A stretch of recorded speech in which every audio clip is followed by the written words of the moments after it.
Hello, family. I'm excited to come your way once again. I hope you're doing well, yourselves, your families, your husbands, your wives, anyone that is in your life. And I want us to consider the topic or continue with the series that we're dealing with on arguing, why couples argue, and why wrong argument, ineffective argument can wreck the marriage. But how we can use effective ways of communication to enhance our marriage, to better understand ourselves. There's a saying that knowledge is power. And so if we have the knowledge and we understand why we misunderstand each other or argue in the first place, it helps us to know how to solve the problem right there. We need that knowledge and we need that understanding. We need that wisdom that comes from heaven when we read the book of Proverbs, and that helps us to connect better with our spouses and to understand each other and to connect in ways that are relatable, or connect in ways that are empathetic in our relationships. And so what are some of the top reasons why couples find themselves in conflict? There's a long list, there's a lot, because everyone is different, every couple is different. So I'm going to be general here. And as I mentioned today, I'm going to just be focusing on why couples may argue or may find themselves in conflict. And so the three top are communication. Yes, you heard me right. Communication, how we talk, how we try to understand each other, etc. And the second one is time that we spend together. Some people just want to be left alone. They want their privacy. They want their space. Others want to get into your business every time, everywhere they find themselves, or where they find you. They want to be with you. They want to stick as a bag. So everyone is different, and that difference can be a source of conflict.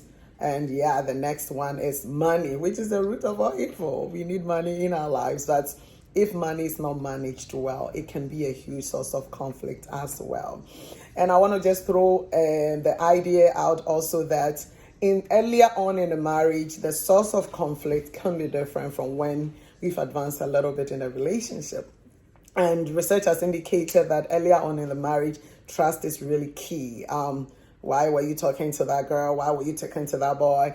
Why are you hanging out with your friends for so much time, etc.? So trust, it's really, really key. And another thing is intimacy, because at that stage in the relationship or in the marriage, you are building the foundation, and the foundation has to build on a solid ground.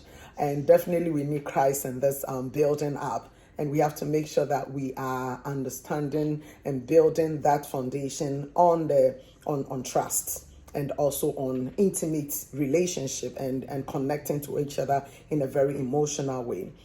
But then as the marriage continues, once the foundation is laid beautifully, you realize that issues like chores, who's doing what? Why are you not doing the laundry? Why didn't you pick up the trash? And Why are you commanding me around? You can't tell me what to do. All those things come into play.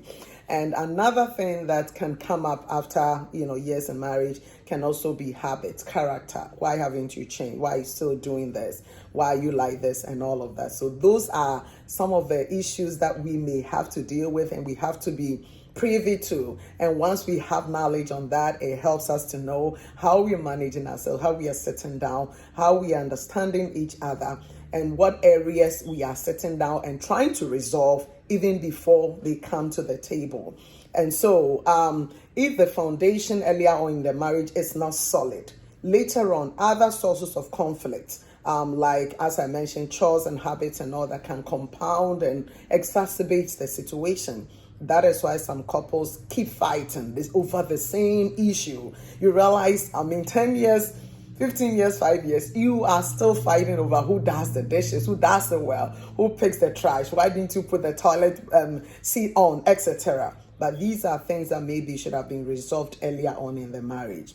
So in the next series or in the next video, I'm going to be tackling other aspects. I don't want to tell you what it is. I want to keep you in suspense, but keep your eyes out, and I will come your way once again. May the Lord bless us. May the Lord bless our marriages. And if you're going through any challenging situation in your marriage, I pray that the peace of God that surpasses all understanding, may that peace be released in your union. If you are at the verge of giving up, the grace of God is sufficient.